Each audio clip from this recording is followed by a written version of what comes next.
নমস্কার বন্ধুরা, আমি ডোনা রিগালিস লাইভ কিচেন চ্যানেল নিয়ে তোমাদের সামনে এসেছি। আজকে আমি তোমাদের জন্য ডিমের কারি রেসিপি নিয়ে এসেছি। এই রেসিপিটা আমাদের সকলের বাড়িতেই হয় এবং তোমরা খুবই ভালো বানাও এই রেসিপিটা। আমি কি করে এই রেসিপিটাকে একটু নতুনত্ব করে তৈরি করি সেইটাই কিন্তু তোমাদের সঙ্গে শেয়ার করতে চলে এলাম। সবসময় একরকম করে ডিমের ঝোল বানালে বাড়ির অনেকেই পছন্দ করে না, তাই একটু নতুনত্ব করে যদি বানাই তাহলে সেই ডিমের ঝোলটাই কিন্তু সকলের প্রিয় হয়ে ওঠে। চলো তাহলে দেরি না করে চটপট রান্নাঘরে গিয়ে আমরা আজকে রেসিপিটাকে শুরু করে দিই। আর আমার রেসিপি যদি ভালো লাগে তোমরা কিন্তু অবশ্যই আমার চ্যানেলটাকে সাবস্ক্রাইব করে বন্ধু হয়ে আমার পাশে থেকো। আর আমার ফেসবুকে যে পেজটা রয়েছে রিগালিস কিচেন বলেও রয়েছে আর ডোনা চক্রবর্তী বলেও রয়েছে, প্লিজ ফলো করো সেই পেজটাকে। প্রথমে একটা ভাজা মশলা তৈরি করব, তার জন্য প্রথমে দিয়ে দিলাম 2 চামচ গোটা ধনে আর 4টে শুকনো লঙ্কা। ঝালটা কিন্তু যার যার ব্যক্তিগত পছন্দ। এখন আমি এর মধ্যে দিয়ে দিচ্ছি 1.5 চামচের মতো গোটা জিরে আর সাথে দিচ্ছি 2টো ছোট এলাচ। এই সমস্ত মশলাকে 1 মিনিট কড়াতে নাড়াচাড়া করে এর মধ্যে দিয়ে দিচ্ছি 2টো তেজপাতা। তেজপাতাগুলোকে ছোট ছোট করে কেটে নিয়েছি। এখন সমস্ত উপকরণকে একটু 1 থেকে 2 মিনিট সময় ধরে শুকনো খোলায় ভেজে নেব এবং সবার শেষে দিচ্ছি আমি এর মধ্যে 1/2 চামচের মতো গোলমরিচ। সমস্ত মশলা কিন্তু ভাজা আমার হয়ে গেছে। এখন গ্যাস বন্ধ করে এটাকে ঠান্ডা হতে দেব। আর এটার সঙ্গেই আমি একটা পেঁয়াজ, 7-8 কোয়া রসুনকে একসঙ্গে পেস্ট করে নেব।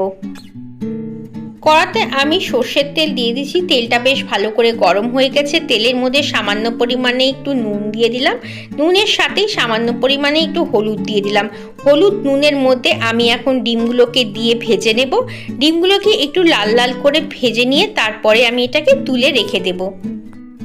ডিমগুলো যতক্ষণে ভাজা হবে তোমাদেরকে ততক্ষণের মধ্যে বলে রাখি যে ভাজা মশলাটা আমি তৈরি করেছি সেই মশলাটার মধ্যেই কিন্তু আদা, রসুন, পেঁয়াজ দিয়ে একসাথে মিক্সির মধ্যে পেস্ট করে নিতে হবে। আর তোমাদের যদি মনে হয় শুকনো গুঁড়ো মশলাটা পরে দেবে তাহলে সেটাও করতে পারো। আমি পরের ঝামেলাটা আর রাখছি না, সমস্ত কিছুকে একসঙ্গেই আমি মিহি পেস্ট তৈরি করে নেব। দেখো ডিমগুলো কিন্তু প্রায় ভাজা হয়ে এসছে। আর 2-3 মিনিট ভাজলেই ডিমগুলো ভাজা একেবারে কমপ্লিট হয়ে যাবে। এই ডিমের ঝোলটাকে আমি খুব কম সময়ে তৈরি করি আর ঝটপট করে কিভাবে আমি তৈরি করি সেই রেসিপিটাই কিন্তু তোমাদের সঙ্গে আমি শেয়ার করতে চলে এসেছি।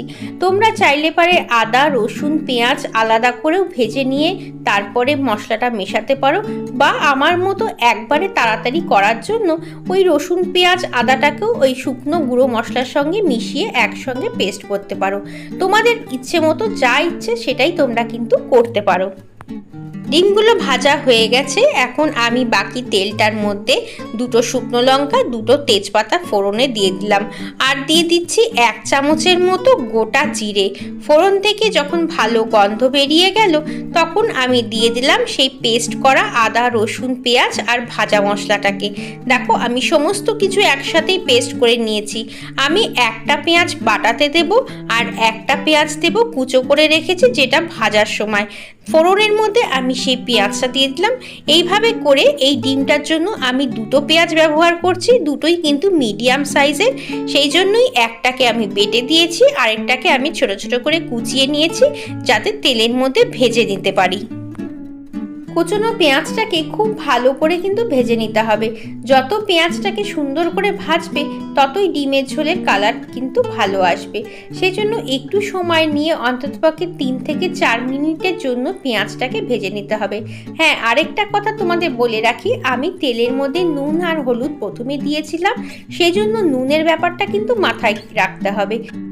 পেঁয়াজটা আমার মোটামুটি ভাজা হয়ে এসছে। এখন আমি বাটা মশলাগুলোকে দিয়ে দিলাম। বাটা মশলাটাকেও ভালো করে আমি একটু ভেজে নেব, কারণ তার মধ্যে আদা, রসুন, পেঁয়াজ আছে। এখন এই মশলাটাকে ভালো করে শুধু ভাজতেই হবে, এর মধ্যে আর অ্যাড করার মতো কিছুই নেই। মোটামুটি সবই আমাদের দেওয়া হয়ে গেছে। বাটা মশলা এইভাবে দিলে পারে ডিমের ঝোলের কালার কিন্তু খুব ভালো আসবে। সেই জন্য চেষ্টা করবে একটু হাতে সময় নিয়ে প্রথমে ভাজা মশলা তৈরি করে নিতে, তারপরে পেঁয়াজ, রসুন, আদাকে সমস্ত কিছু যা যা আমরা ডিমে ব্যবহার করি সেগুলোকে সব একসঙ্গে মিক্সিতে পেস্ট করতে। দেখো সামান্য পরিমাণে একটু নুন দিয়ে দিলাম, তার মধ্যে দিয়ে দিচ্ছি সামান্য পরিমাণে একটু হলুদ, আর দিচ্ছি খুব সামান্য পরিমাণে একটু চিনি, আর কালারটা ভালো হওয়ার জন্য কাশ্মীরি লঙ্কার গুঁড়ো। এখন সমস্ত মশলাকে আমরা কিন্তু ভেজে নেব, আর ভাজার সময় আমরা অল্প অল্প করে জল অ্যাড করব, আর খেয়াল রাখতে হবে মশলাটা যাতে তলা থেকে ধরে না যায়, সেই জন্য বারবার খুন্তিটা কিন্তু চালাতেই হবে। আর গ্যাসের ফ্লেমটাকে মিডিয়াম টু স্লোতেই রাখতে হবে, আর বেশি হাই ফ্লেমে করলে আমাদের মশলাগুলো পুড়ে যাওয়ার চান্স থাকে। সেই জন্য বেশিরভাগ রান্নাই আমি মিডিয়াম টু স্লো ফ্লেমেই করি। মশলাটা কষানোর সময় এর মধ্যে আমি দিয়ে দিচ্ছি 4 থেকে 5 চামচের মতো টক দই। টক দইটা এই রান্নাটাতে একদমই দরকার আছে। দেখো টক দই দেওয়ার পরে রান্নার কালার কিন্তু একেবারেই চেঞ্জ হয়ে গেছে। টক দই যখন অ্যাড করবে তখন গ্যাসের ফ্লেম একেবারেই স্লো করে দিতে হবে। খুব ভালো করে টক দইটা মশলার সাথে মেশানোর পর তারপরেই আমরা ফ্লেমটাকে কিন্তু মিডিয়ামে নিয়ে আসবো।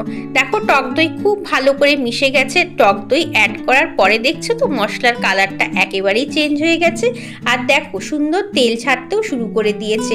এখন এর মধ্যে দিয়ে দিচ্ছি খুব সামান্য পরিমাণে একটু গরম মশলার গুঁড়ো। আর তোমরা যদি ভাজার সময় একটু এলাচ, দারচিনি, লবঙ্গ তিনটেই ব্যবহার করো তাহলে আর পরে গরম মশলাটা দেওয়ার দরকার পড়বে না। আমি যেহেতু শুধুই এলাচ ব্যবহার করেছি তাই জন্য পরে আমি গরম মশলার গুঁড়ো দিলাম। আর বাটিটা ধুয়ে সামান্য পরিমাণে একটু জল দিয়ে দিচ্ছি। এই ডিমের কারিটার জন্য খুব বেশি ঝোল আমি রাখবো না, মোটামুটি কষা কষাই থাকবে এই রান্নাটা। দেখো কি সুন্দর তেল ছাড়তে শুরু করেছে, আর কালারটাও দারুণ এসছে। সেই জন্যই তো বললাম তোমাদের, পেঁয়াজটা একটু ভালো করে যদি ভাজো তাহলে দেখবে ডিমের ঝোলের কালার একেবারেই রেস্টুরেন্টের মতো হবে। এখন আমি ডিমগুলোকে অ্যাড করে দিলাম। ডিমগুলোকেও কিন্তু মশলার সাথে আমি একটু কষিয়ে নেব। আর বিশেষ কোনো মশলা আমাদের অ্যাড করার দরকারই পড়বে না, কারণ যা যা দরকার আমাদের সেগুলো সবই আমরা কিন্তু ভাজা মশলার মধ্যে দিয়ে দিয়েছি। দেখো শুধু ডিমগুলোকে ভালো মতো কষিয়ে যে যতটা পরিমাণ ঝোল রাখতে চাও সেই অনুযায়ী ঝোল রেখে এটাকে গ্যাস অফ করে দিতে হবে। আমার রান্নাটা কিন্তু প্রায় শেষের দিকে। আমি তো তোমাদের প্রথমেই বললাম খুব বেশি ঝোল আমি রাখবো না, রুটি পরোটার সাথে আমাদের এই ডিমের কারিটা খাওয়া হবে, সেজন্য বেশি ঝোলের আমার দরকারই নেই। ডিমের কারিটা একেবারেই আমার হয়ে গেছে। এখন এর মধ্যে আর কিচ্ছু করার নেই। তোমরা চাইলে এতে ঘিও দিতে পারো, অথবা ধনেপাতা যদি থাকে সেইটাও দিতে পারো। যার যেটা পছন্দ সে কিন্তু সেই ডিমের কারির মধ্যে সেটা দিতেই পারে। এখন রান্নাটা আমার হয়ে গেছে, যেহেতু গ্যাসটা বন্ধ করে এটাকে আমি সার্ভ করে দিচ্ছি। দেখো কি সুন্দর লাগছে ডিমের কারির কালারটা। আর এই ডিমের কারিটা রুটি, পরোটা, পোলাও, ফ্রাইড রাইস সমস্ত কিছুর সাথে ভালো লাগে। তোমাদের কেমন লাগলো আমার রেসিপিটা? যদি ভালো লাগে অবশ্যই লাইক, কমেন্ট, শেয়ার করো। আর তোমাদের তো প্রথমেই বললাম আমার রেসিপিটি যদি ভালো লাগে তাহলে চ্যানেলটাকে সাবস্ক্রাইব করে নিও। আর ফেসবুকে যে পেজটা রয়েছে ডোনা চক্রবর্তী বলে, সেটাও তোমরা কিন্তু ফলো করতে পারো। এছাড়াও রিগালিস কিচেন বলে আমার ফেসবুকে আরেকটা পেজ আছে, সেখানেও তোমরা খুব সুন্দর সুন্দর রেসিপি পেতে পারো। তাহলে চলো আজকের মতো তোমাদের কাছ থেকে আমি বিদায় নিচ্ছি। আবার আসবো অন্যদিন অন্য একটা সুন্দর কোনো রেসিপি নিয়ে। আর রেসিপি যদি ভালো লাগে কমেন্টের মাধ্যমে আমাকে অবশ্যই জানিও। চলো আর কথা বাড়াবো না, এখন গরম গরম রুটি পরোটার সাথে ডিমের কারিটাকে আমি সার্ভ করে দিচ্ছি।